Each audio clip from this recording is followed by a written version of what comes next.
I was a professor in Strathmore for more than 12 years. I am among the most qualified professors we have in this country. And I'm standing here jobless with 5 undergraduate degrees, 2 masters, a PhD, 16 World Bank certification, and I'm jobless. It's not because I could not get a job. It's that I got a job and the president made a call to where I was working and asked them to fire me and replace me with his son-in-law. So his son-in-law is working in the office where I was working. And I'm asking myself, is that a president who has a heart? So even if people are annoyed and mad at him, will I sympathize with him because he can fire people directly and replace with his cronies? And I'm not the only one. All the parastatals, he has plucked people out of it and put people he wants. Kenya Gazette Notice has been very busy since the president took office. Hiring and firing and hiring, creating an office after an office, and replacing them with cronies. So I will be on the street because I'm there with all the 24 million Kenyans who cannot find a job, and William Ruto has put the economy on reverse gear. What do I mean? The Kenyans are qualified. The human resource capacity of Kenya are ahead of the economy because the economy is being driven from the reverse gear. And he has put the reverse gear, freezing all employment, like the budget for 2024, 2025. He has frozen the budget. And I'm asking myself like an economist, how can a budget of 4.2 trillion shillings not create even a single job? If the government has frozen a job, who is going to create these jobs for them? The president also simply said that he is going to take 500 Kenyans per month to Germany to work. By now, there should be 120,000 Kenyans going to work in Germany. Where are they?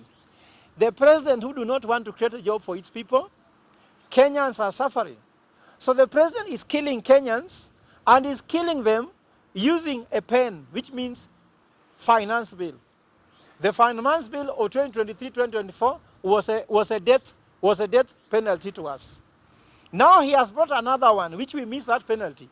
There's another penalty which has come, which is more painful, Finance Bill 2024. I'm on the street because it is personal, and this personal thing is not only to me. It is all other Kenyans who are employed. Imagine 525,000 students join campus, university campus, every year, and they have frozen employment. Meaning only him and his cronies can actually get jobs. So I'm on the street because I must ensure that I change my destiny. And I'm urging all Kenyans who share the same feeling like me, that we better go to the street and die on the street than to die at home of hunger. We are actually dead. So I've heard again that he has moved military artillery to State House. They are there, even the tankers in State House now, as I speak. So what I'm trying to say is that Marcos did the same. This is a revolution which is unstoppable. The only thing that will stop it is when we get our demands. And today I've left my house. You see, I'm dressed. I'm not dressed like a professor today. I've told my family, bye-bye. If you see me, it means Ruto is not the president. So I'm on the street to be on the street until the president resigns from office, because we have rejected the finance bill which he created. And also we have to reject the author. When you reject the eggs, we must reject the chicken also. So the cause of our pain is one, William Ruto. If you go on the road, you see potholes everywhere, nothing being done, that is him for you. You apply for passport, you see Ruto there. When you apply for ID, you see Ruto there. When you go to school, you see Ruto there. When you go to a petrol station, you see Ruto there. Even if you are sleeping at night, you hear tokens are over, you see Ruto in the tokens. So Ruto in the morning, Ruto in the midday, and Ruto at night when you go to bed. No, we cannot take it. We cannot afford William Ruto. Let him go to Abu Dhabi because he says he can raise funds. When you told him to use KQ, he said he used a plane from Abu Dhabi. He knows how to mobilize resources. Instead of bringing the finance bill that makes Kenya broke, let him go to Abu Dhabi, get the money from his financiers, and live his life. But he cannot live his life in Kenya. Let him go to Abu Dhabi. We cannot afford the president. We cannot afford his lies. We cannot afford his misleading statements. We cannot wait any further. Our patience is done, and that's what he's facing. Thank you. So we go to the second segment. When you're ready, tell me. I have heard this statement coming from Kenya Kwanza leaders, including the president, that he wants to talk to Gen Zs, or he wants to talk to the people who have organized this mass action and mandamano. Let me tell the president that he has intelligence and he knows the truth. We don't want to hear propaganda. No one is organizing mandamano. The organizer of mandamano, or the leaders of this mandamano, is one thing: the economic pain Kenyans are having. If you want to talk to the leader of this mandamano, talk to the finance bill. Talk to the economic pain we have. You are supposed to be the father of the nation. You should provide. If you cannot provide, get out of the way. We have enough people who can provide.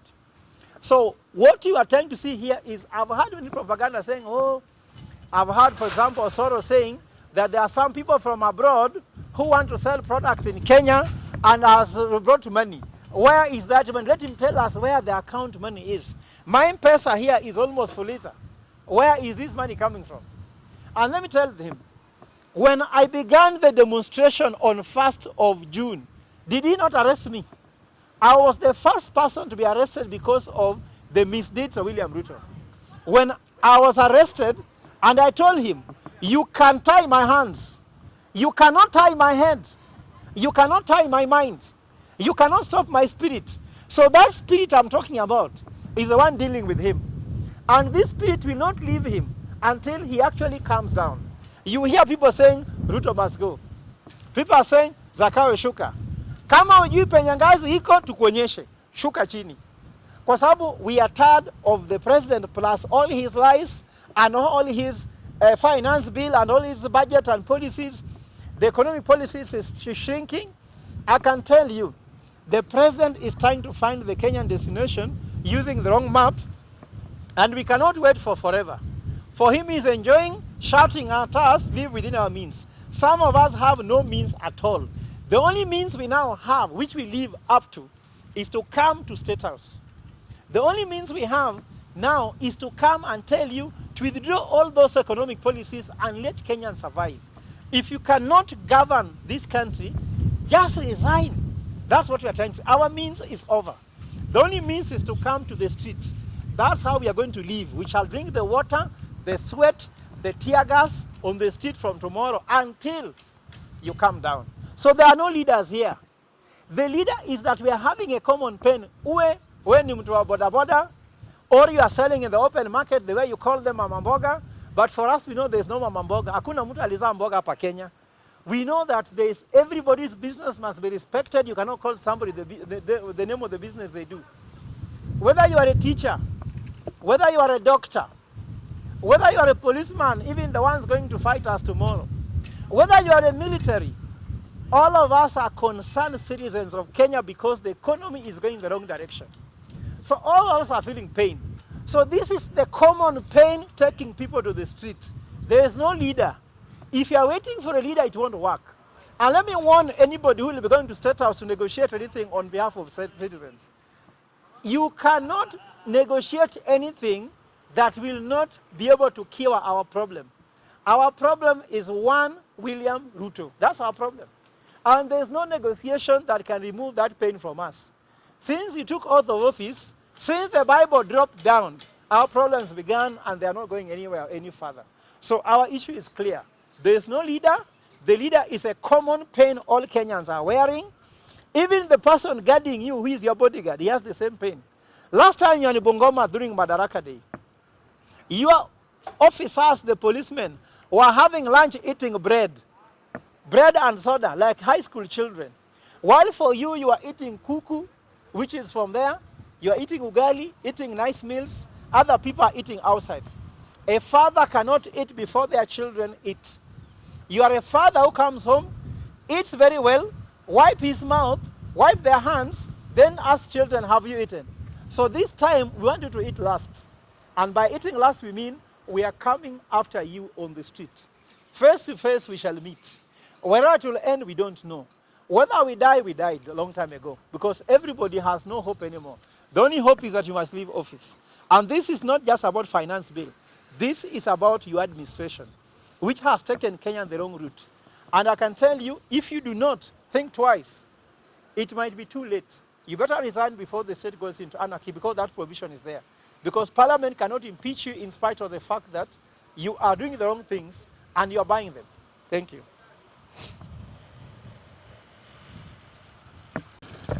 I want to take this time to encourage all the Gen Zs for having led what we as parents have failed. I'm not a Gen Z myself, because actually by all the generation, me, I'm a baby boomer. Baby boomers, for us, our work was to shatter all the cultural boundaries and feel like we are one as a country. There's no cultural boundaries that bind us. Baby boomers have intermarried like us. Most of us have not been married from our tribe. We are baby boomers. We shattered all the tribal boundaries. We believe we are Kenyans. We believe that all Kenyans are the same in the laboratory. If you test Kenyans, there will be no tribe. There will be no culture in our blood. We shall only have one Kenyan blood, which comes from our forefathers and ancestors. So that's who we are. We shattered that. And I'll tell Gen Zs that there's something the millennials did. Generation Xers did theirs. Gen Xers did theirs. Now Gen Zs, this is your work. God bestowed upon you to revolutionize Kenya and transform this country so that we can have good leadership. It is your moment. Let no one shout at you. You are not children. You are above 18. You have age of consent. You are educated. You are not just children. You are also citizens. And citizens, you have a right. And you can demand for your rights. When you come to the street, demand for your rights. I want to tell all policemen who are coming tomorrow, we are coming with your children. We are coming with your uncles and nieces. We are coming with your aunts. We are coming with your grandmothers. Please know that if you shoot, you might just shoot your aunt. You might just shoot your daughter. You might shoot your son. So don't listen to what you are being told by the head of state. Because what's happening is, his time is up, but yours is not yet. So his time is up, yours is not up. So ensure you protect Kenyans. Be on the side of Kenyans, because that's the only side anyone can be. If you are on the side of the government, you are on the wrong side. The right side is being on the government, on the students, on the citizens' side. And we are just concerned citizens. We are nothing else. We are not terrorists. We are not anything else. We are not trying to demand something wrong. We are just citizens who are concerned, who are demanding their rights, and they deserve to demand for those rights. And no one should tell us what to do, because all of them have been defeated. Some of our parents have agreed that there's a system. Some of them have agreed that there's a deep state. Some of them have agreed that there are structures. But remember, Gen Zs are what I call mold breakers. They have broken all the mold. Don't tell us to go to the regional office to look for permission from the police. Those are molds. We don't buy molds here. For us, there's no mold. We know we have a right. We come to the street and we show our discontent and to show the government the direction, because we have listened for almost 2 years. No direction is going on. So I can encourage you, continue what you are doing, because if you don't do it, no more generation will do what you are doing now. It has been stored upon you by God. And I want to encourage you, do not be desperate. You are not fighting your own battle. You are fighting the battle of Yahweh. In Numbers 21:14, Yahweh has never lost a battle. Even if you read Romans 12:21, Yahweh always wins. And you will win. Don't be desperate. Do not be threatened by tankers. They are not enough to finish us. The ones which will remain will take Kenya forward. And for now, we are taking an oath. It is life and death. When it is life and death, our strategy is different from someone trying to save his life. For us, it is life and death. You save your life. Jesus said, if you give up your life, it will be given to you. If you keep it so tightly, it will be taken away. So we leave tomorrow, we are giving our life, and that life will be given back to us. Thank you. The last one. Ready? I want to take this message directly to Parliament. Parliament needs to know they are not agents of State House. Parliament needs to know that they are supposed to check on the excesses of the executive. They are the third arm of government or one of the three arms of government. They should do their part. They cannot be able to be accomplices of State House to do what State House wants against the citizen whom they represent. What is your oversight role? What is your representation role? Why don't you play those roles according to the Constitution of Kenya? If you are lawmakers, why can you behave like you do not know law? You are called lawmakers. How can lawmakers claim they have a bribe? I want to go very clearly. That Parliament of Kenya, the 13th Parliament, has become one of the worst horse trading houses in the history of Kenya. If I compare the Parliament where we had people like Paul Mwite, we had people like James Orengo, we had people like Raila Odinga, we had people like Anyang' Nyong'o, you had people like Orwa Jode. This kind of parliament is just made of two geges who have no clue about what they are doing. Now, why am I saying this? It is in the papers today that MPs said they were given 2 million shillings each to vote yes for the finance bill. Now, I want to come clearly. I'm also told that after they voted yes, the MPs who voted yes were given 300,000 shillings thank you message. Now I'm hearing that tomorrow, the money coming there can be about 5 million shillings to pass this draconian finance bill. First of all, let me tell all the MPs saying they were being given. Please, can you name the names of who was giving you this money? Because you are leaving us somehow wondering. Who gave you the money? Who was giving the 2 million shillings? Who gave the 300,000 shillings that you are saying? We are the ones saying, you're the one saying it. Can you come out clearly and transparently disclose so that the Anti-Corruption Commission can take the cases forward? Why are you doing this all in darkness? You are looking for social media sort of, let's say, a sympathy, so that people don't come to attack you. So you say, I was bribed and I voted no. Who bribed you? How much was he given? Where did he give you this money? And what was the instruction? And did you follow the instruction? We want people to name names. If you are mature enough as member of parliament, name the names of those who gave you money. And I want to urge you tomorrow, if you betray Kenyans tomorrow by passing the bill in the name of working for the president, you will know very well that we own the street. So long as we own the street, we do not care who owns parliament. We don't care who owns State House. And we are going to ensure we deal with all of you using our sovereign power. Sovereign power means take the power in your own hands and take it to the state, so the state can be answerable. But I also want to urge everybody going tomorrow, let us behave within the constitutional matters. If you look, all the people demonstrating, no one has broken the law. Violence has not been there. In fact, the president said himself. We also know very well no one has destroyed property apart from them destroying our own lives and property. I want to end also by urging the state, please release all the people you have arrested, you have abducted, and stop arresting people. Because tomorrow, if you want to arrest them, you are going to arrest numbers you cannot handle. And when we go to the cell, we shall start fighting even inside the cell with the policemen. It will become chaos. And in the end, we are looking for all strategies possible. How can we prove a point to this government by telling them that people's power cannot be taken down? All the powers they are using are not your power. They are delegated powers, and they can be recalled back. And that's why we launched Mwananchi Bill, to use the constitutional means to remove this government from office through recalling the president and deputy president. And I want to urge Kenyans, be peaceful tomorrow, demonstrate, do not be afraid, no one should scare you. I ask the government not to use force against its own people. Remember that force you want to use, the power you want to use against Kenyans, that power has been given to you by the very Kenyans you want to mistreat. So we shall take it back if you misuse it. Thank you.